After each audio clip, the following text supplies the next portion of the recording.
Okay, this is problem 7 from the WPE. Hopefully this will help you understand it a little bit better. We have to discuss the continuity of f of x equals the tangent of 2x.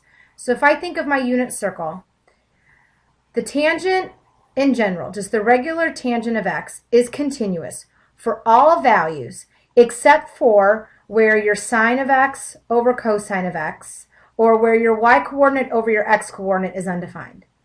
And that is going to occur at places like pi over 2, because the coordinate here is 0, 1, and 1 over 0 is undefined.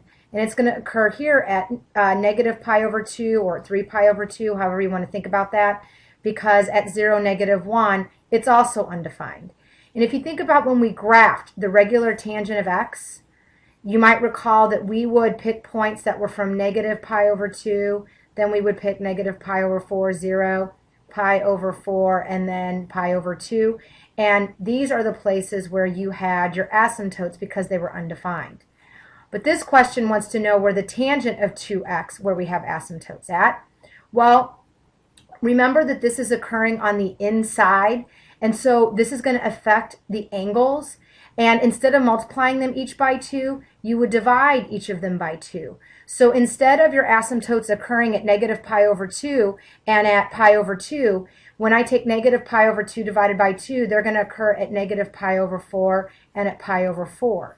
The distance in between those is pi over 2. So the next set of asymptotes would occur at 3 pi over 4 or at negative 3 pi over 4. So that means when I want to discuss the continuity of this function, it's going to be continuous at all values except you will have non-removable discontinuities because you have asymptotes at pi over 4 plus pi over 2n or pi over 2k, multiples of that. And I just realized you probably couldn't see what I just wrote, so let me move it up. So you have non-removable discontinuities at pi over 4 plus pi over 2n. Okay, now if you want to use the intermediate value theorem to show that this function has the value f of c equals 4 for some c in the interval, well, if I check the endpoints, if I think about what's happening at f of 0 is defined, I get negative 2. If I think about what is happening at f of 3, then at f of 3, I would have 27 minus 9 plus 3 minus 2. So that is going to be 18 plus 3 minus 2. 21 minus 2 is 19.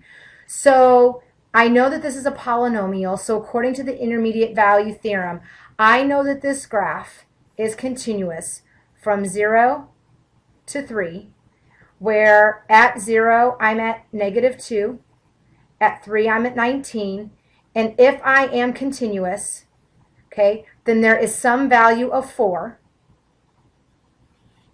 that has an appropriate c value. So to figure out that c value, I would let x cubed minus x squared plus x minus 2. Okay, I made an error here. When I subtract 4 from both sides, then that is not going to be a plus 2. That's going to be a minus 6. So 2 does work. I drop the baby. 1 times 2 is 2. Negative 1 plus 2 is 1. 1 times 2 is 2. 3 times 2 is 6. And I get 0. So the value of c that makes this true for intermediate value theorem is 2. So f of 2 equals 4.